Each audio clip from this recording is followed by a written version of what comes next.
Line express cargo நம்பகமான cargo. இதோ நீங்களும் தொடர்பு கொண்டு உங்களுடைய கார்கோ பொருட்களை அனுப்பலாம். 90 93 61 67 தொடர்புக்கான இலக்கம் 66 16 84 14. இன்னொரு இலக்கம் 55 17 27 47. அதே போல் இன்னுமொரு இலக்கம் 50 53 79 39. இன்னுமொரு இலக்கம் 99 69 84 94. அஸ்ஸலாமு அலைக்கும் வரஹ்மத்துல்லாஹி வபரகாத்துஹு.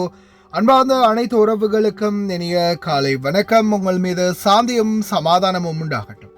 இன்றைய காலை பொழுது உங்கள் அனைவருக்கும் இனிய பொழுதாக அமைய எல்லாம் வல்ல இறைவனை பிரார்த்தித்தவனாக இன்றைக்கும் கோய் தொடங்கிய பல முக்கியமான செய்திகளை பற்றி தான் பார்க்க போகிறோம். வீடியோவை கடைசி வரைக்கும் பாருங்கள். தெரியாத நண்பர்களுக்கும் மறக்காம ஷேர் பண்ணுங்கள். வீடியோ பிடிச்சிருந்தா ஒரு லைக் பண்ணுங்கள், சப்ஸ்கிரைப் பண்ணுங்கள், தொடர்ந்தும் சப்போர்ட் பண்ணுங்கள்.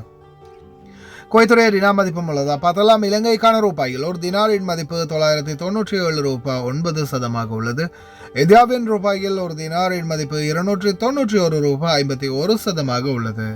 இது அல் முசைன் எக்ஸ்சேஞ்சினுடைய அப்ளிகேஷன் ஆன்லைன் ரேட் ஆகும். குவைத்துடைய பல பகுதிகளிலையுமே அல் முசைன் எக்ஸ்சேஞ்ச் பிரான்ச்சுகள் இருக்குது. அதே மாதிரி ஜமியாக்கள்லையும் அவங்களுடைய மெஷின்கள் இருக்குது. உங்களுடைய பணத்தை அனுப்பிக்கொள்ள முடியும். குவைத்துடைய பல எக்ஸ்சேஞ்சுகளில் அக்கௌண்ட் நம்பரை மறைச்சிடுறாங்க. இதை பற்றியும் உங்களுக்கு தொடர்ந்துமே தெரிய தரது. நீங்கள் ஏதாவது ஒரு புதிய எக்ஸ்சேஞ்சுக்கு பழைய பற்றுச்சீட்டோட போகிறீங்களா தான் நிச்சயம் அதில் அக்கௌண்ட் நம்பர் சரியாக இருக்கா அப்படின்றத செக் பண்ணிக்கோங்க. அப்படி இல்லாத பட்சத்தில் எழுதிட்டு போனாலும் பிழை இல்லாத அக்கௌண்ட் நம்பர் எழுதிட்டு போங்க. ஏதாவது ஒரு நம்பர் பிழைத்தாலும் கூட உங்களுடைய பணம் நாட்டுக்கு போய் சேராது. அந்த பணத்தை திரும்ப பெறணுமா இருந்தாலும் ரொம்ப நாட்களாகும். மறுபடியும் கட்டணம் செலுத்த வரும். அதே போல் எக்ஸ்சேஞ்சுகளில் பணம் அனுப்பி முடித்ததும் மறக்காமல் பற்றுச்சீட்டை செக் பண்ணி பாருங்கள். எல்லா டீட்டெயில்ஸும் சரியாக இருக்குதான்னு. நீங்கள் சரியான டீட்டெயில்ஸ் கொடுத்துருந்தாலும் கூட எக்ஸ்சேஞ்சில் வேலை பார்க்குறவங்க பிளவுறதுக்கும் வாய்ப்பு இருக்குது. ஏன்னா அது மாதிரி பலருக்குமே நடந்திருக்குது. முடிந்த வரைக்கும் நீங்களும் உங்களுடைய கஷ்டப்பட்டு சம்பாதிக்கக்கூடிய பணத்தை நல்ல எக்ஸ்சேஞ்சுகள் மூலம் அனுப்புங்க. எங்கே அதிகமான ரேட் கொடுக்குறாங்க அப்படின்றது தெரிந்தால் மறக்காமல் கமெண்டில் மென்ஷன் பண்ணுங்கள். குவைத்துடைய தங்க விலையை பார்த்தரலாம். 1 கிராம் 18 கேரட் தங்கத்தின் விலை 33 தினார் 508 ஃபில்ஸ். 1 கிராம் 21 கேரட் தங்கத்தின் விலை 39 தினார் 92 ஃபில்ஸ். 1 கிராம் 22 கேரட் தங்கத்தின் விலை 40 தினார் 969 ஃபில்ஸ். 1 கிராம் 24 கேரட் தூய தங்கத்தின் விலை 44 தினார் 677 ஃபில்ஸ். 120 நாள் டைம் உடனடியாக செய்யுங்க, செக் பண்ணுங்க. 10,000 பேரை தட்டி தூக்கின சவுதி. இதோ மறுபடியும் களத்தில் இறங்கிட்டாங்க. அகமதி கவர்னரேட் பகுதிகளில் அதிக குளிர் ஆரம்பமாகுது. குவைத்தில் அதிகாரி மற்றும் வைத்தியர் கைது. 7வது ரிங் ரோட் மறுபடியும் பாலங்கள் மூடப்படுகின்றன. காடு வச்சிருக்கிறவங்க ரொம்ப கவனம். களவு அதிகமாகுது. பார்க்கலாம். அனைத்து தகவல்களையும் குவைத்துடைய வானிலை அவதான மையம் தொடர்ந்துமே எச்சரிச்சுக்கிட்டு இருக்கிறாங்க. அதிகப்படியான குளிர் மீண்டும் மீண்டும் குவைத்தில் அதிகரித்து கொண்டிருக்கின்றது. அதே போல வானிலை ஆய்வாளர் பெதரல் அமீரா எதிர்வரும் காலங்களில், அதாவது எதிர்வரும் பிப்ரவரி மாதம் 17ஆம் தேதி சூரியனுக்கு நேரடியாக இருப்பதால் சந்திரன் தெரியறதுக்கு வாய்ப்பில்லை அப்படின்ற மாதிரி தெரிவிச்சிருக்கிறாங்க. 19ஆம் தேதி எதிர்வரும் பிப்ரவரி 19ஆம் தேதி ரமதான் மாதத்தினுடைய முதல் நோன்பை எதிர்பார்க்கலாம் அப்படின்னு சொல்லியிருக்காங்க. இன்ஷா அல்லாஹ் பிறகு காணும் போது 18 ஆகலாம், 19 ஆகலாம்.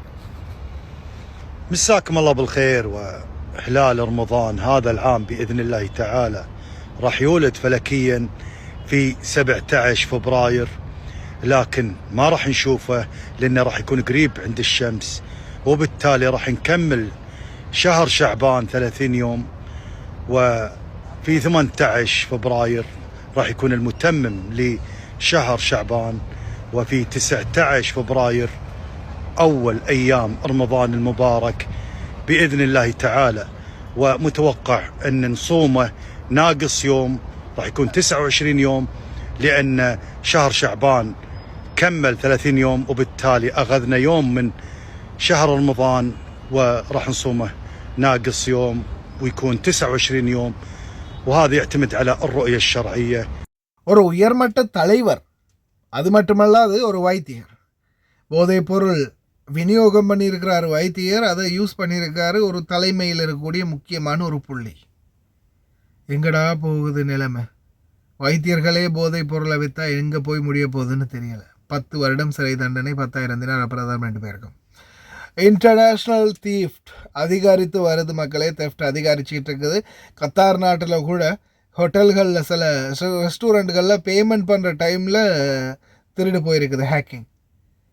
ஏடிஎம் கார்டு யூஸ் பண்ணுறவங்க, குவைத்தில் அக்கௌண்ட் வச்சுருக்கிறவங்க, மற்ற அரபு நாடுகள் அக்கௌண்ட் வச்சுருக்கிறவங்க, கார்டு யூஸ் பண்ணுறவங்க தயவு செய்து ரொம்ப கவனம். அதே மாதிரி எல்லா அப்ளிகேஷன்கள்லையும் உங்களுடைய கார்டு டீட்டெயில்ஸ் என்டர் பண்ணாதீங்க. சேஃபான அப்ளிகேஷன்களில் மட்டும் உங்களுடைய கார்டு, ஏடிஎம் கார்டுக்குரிய டீட்டெயில்ஸ்களை என்டர் பண்ணுங்கள். தேவையில்லாத அப்ளிகேஷன்களில் கார்டு என்டர் பண்ணி தேவையில்லாத பிரச்சனைகளில் மாட்டிக்காதீங்க. இதோ அடுத்த மிக முக்கிய தகவல். வெறும் 120 நாட்களே உங்களுக்கு மிகுதி உள்ளது. இந்த 120 நாளுக்குள்ளே நீங்கள் இதை செய்யலைன்னா அதுக்கப்புறமா ஒரு மாதத்துக்கு 2 கேடி, ஒரு மாதம் முடிந்த பிறகு ஒரு நாளைக்கு 2 கேடி மீதி ஒரு மேனிக்கு ஒரு மாதத்துக்கு, அதுக்கப்புறத்துலேருந்து 2வது மாதம் தொடங்கும் போது 4 கேடி ஒரு நாளைக்கு மாதாந்தம் கட்ட வேண்டி வரும். இதோ குழந்தைகள், குவைத்தில் குழந்தைகள் பிறந்தால் 120 நாளைக்குள்ளே அந்த குழந்தைகளை பதிவு செய்யணும். இதில் பார்த்தீங்கன்னா நீங்கள் அக்காமா இல்லாமல் இருக்கிறீங்க, நீங்கள் நாட்டுக்கு போக போகிறீங்க, கேன்சலில் போக போகிறீங்க, அல்லது பிடிப்பட்டு சரி போக போகிறீங்க, பொது மன்னிப்பில் சரி போகிறதுக்கு காத்திருக்கீங்க, இனிமேல் அக்காமா அடித்து பதிவு செஞ்சு அது மாதிரி எதுவும் செய்கிற ஐடியா இல்லை அப்படின்னு இருக்கிறவங்களுக்கு இது தேவைப்படாது. ஆனால் குவைத்தில் ரெகுலராக இருக்கணும்னு நினைக்கிறவங்க உங்களுடைய குழந்தைகளுடைய டீட்டெயில்ஸை 120 நாளைக்குள்ளே அப்டேட் பண்ணி சிவில் ஐடி அடிக்கணும். அப்படி இல்லாட்டி முதல் மாதம் 2 தினார், 2வது மாதம் 4 தினார் ஒரு நாளைக்கு ஞாபகம் வச்சுக்கோங்க. கிட்டத்தட்ட 18,836 பேர் கைது செஞ்சுருக்கிறாங்க கடந்த இந்த ஒரு வாரம் 2 வாரத்துக்குள்ளே மட்டுமே குவைத்தில் இல்லை சவுதி அரேபியாவில். அதில் பார்த்தீங்கன்னா 10,000 பேரை நாடு கடத்திருக்கிறாங்க. 2026 ஜனவரி முதல் வாரத்திலேயே சவுதி அரேபியா முதல் வாரத்திலேயே 10,000 பேர் அனுப்பிட்டாங்க. மிகுதி உள்ளவர்களையும் விரைவில் நாடு கடத்த போகிறதா தெரிவிச்சிருக்கிறாங்க. கெடுபொடி அதிகமாகுது அரபு நாடுகளில் மக்களை. இப்போ ரீசெண்டாக கூட பார்த்தீங்கன்னா குவைத் நாட்டில் கிட்டத்தட்ட 30,000க்கும் மேற்பட்டவர்களை நாடு கடத்தி இருக்கிறாங்க. பார்க்கலாம் எதிர்வரும் நாட்களில் பொது மன்னிப்பாவது ஒன்று கொடுத்துட்டாங்கன்னா இந்த குவைத் நாட்டிலையும் இன்ஷா அல்லாஹ் பலரும் பயனடைகிறதுக்கான வாய்ப்பு இருக்குது. நோன்பு கழித்து இன்ஷா அல்லாஹ் பொது மன்னிப்பை எதிர்பார்க்கலாம் அப்படின்னு சில சோர்ஸ் சொல்லுது. பிரார்த்தனை பண்ணுங்கள் பலருக்கும் இந்த வாய்ப்பு கிடைக்கணும்னு. ஏன்னா நிறைய பேர் வெளியில் காசு கொடுத்து அக்காம அடித்து கஃபீலால் கைவிடப்பட்ட பலர் இருக்கிறாங்க. வீட்டை விட்டு பாஞ்சவங்களையும் தாண்டி இப்போ நிறைய பேர் அக்காம காசு கொடுத்து அடித்து கஃபீல் கைவிட்டதால் அக்காம இல்லாமல் இருக்கக்கூடிய பலருமே குவைத்தில் அதிகரிச்சிருக்கிறாங்க. அவங்களுக்கும் ஒரு வாய்ப்பு கிடைக்கட்டும் இன்ஷா அல்லாஹ். 7th ரிங் ரோடு, 7வது நம்பர் ரோடு பார்த்தீங்கன்னா இப்போதைய சூழலில் மூடப்பட்டிருக்குது. 7ஆம் நம்பர் ரோடில் கெப்த் போகக்கூடிய பிரிட்ஜ் அவாய்ட் பண்ணிக்கோங்க. டிராஃபிக்கில் போய் மாட்டிக்காதீங்க. 7ஆம் நம்பர் ரோட்டில் கெப்த் பக்கம் போகிறது பிரிட்ஜுக்கு ஃபுல்லாகவே க்ளோஸ் எண்டு கார்டு போட்டுட்டாங்க. அடுத்ததாக முனிசிபாலிட்டி அதிரடியான நடவடிக்கை தொடர்ந்து மஹமதி கவர்னரேட் பகுதிகளில் எடுத்துக்கிட்டு இருக்கிறாங்க. மக்களே ரொம்ப கவனமாக இருங்க. கூடாரங்களில் வேலை செய்கிறவங்க 500 தினார் அபராதம்.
ஹாய் காய்ஸ், இன்றைக்கி நாங்கள் எங்கே வந்திக்கிறோம் தாத்தா? எங்கே வந்திக்கிறோம்? சல்வா கத்தா 5க்கு. நீங்கள் எப்போ ஆர்டர் பண்ணீங்க எங்கள்கிட்ட? முந்தநாத்து. உங்களோட பில்லை கொஞ்சம் கஸ்டமருக்கு எல்லாம் காட்டுங்க, எல்லாம் பார்க்குறாக்களுக்கு கொஞ்சம் காட்டுங்க. எவ்வளோக்கு சாமான் வாங்கிக்கிறீங்க? 137 கேடிக்கு சாமான். இந்த தாத்தோட பில். தாத்தா எங்களோட சேவிஸ் எப்படின்னு கொஞ்சம் எல்லாருக்கும் சொல்லுவாங்க. லங்கா சிட்டி வந்து நல்லா எல்லாரும் அங்கே கார்டு சாமான் போடுறதுக்கு வாங்கிக்கலாம், ஒன்றும் பிரச்சனை இல்லை. நல்ல சேவை செய்கிறாங்க. நான் ஆர்டர் கொடுத்தேன், நிறைய இன்னைக்கு சாமான் கொண்டு வந்து தந்துட்டாங்க எனக்கு கார்டு போட. நீங்கள் கேட்ட சாமான் எல்லாமே இருந்துச்சா? எல்லா சாமானும் இருந்துச்சு, நான் போட்ட சாமான் அவ்வளோ இருந்துச்சு. இதுதான், தேங்க்யூ அக்கா. இதுதான் அவங்க அந்த தாத்தா ஆர்டர் பண்ணது. சாக்லேட்லேருந்து டாஃபி எல்லாமே எங்கள்கிட்ட இருக்குது. அவங்களுக்கு தேவையான சாமான் வெறும் 20 கேடிக்கு மேலே நீங்கள் ஆர்டர் பண்ணாலே நம்ம அவங்களுக்கு ஃப்ரீ டெலிவரி பண்ணி தருவோம். நீங்களும் கால் பண்ணலாம், ஸ்க்ரீனில் நம்பரை போட்டேன். ஓகே, இன்னொரு வீடியோவில் சந்திப்போம். தேங்க்யூ தாத்தா. ஓகே, பாய். කුවේට් රටේ සේවය කරන ඔබට ලංකාවට කාගෝ බඩු දාන්න හොඳ තොග කඩයක් හොයනවද? මෙන්න එහෙනම් ඒකට හොඳම තැන ලංකා ෆුඩ් සිටි. සියලුම ආහාර වර්ග, ටොෆි, චොක්ලට්, සබන් කුඩු, සබන්, ෂැම්පූ, තෙල් වර්ගයන සියලුම බඩු සාධාරණ මිලට ඔබ සේවය කරන ස්ථානයටම ගෙන්වා ගන්නත් පුළුවන්. ෆ්‍රී ඩිලිවරි ඕනෑම වේලාවක අලුත් නිෂ්පාදන දින සමග ලංකා ෆුඩ් සිටි අපේම තැනක්. වැඩි විස්තර සඳහා මතන්න 65 62 63 90 90 94 22 81.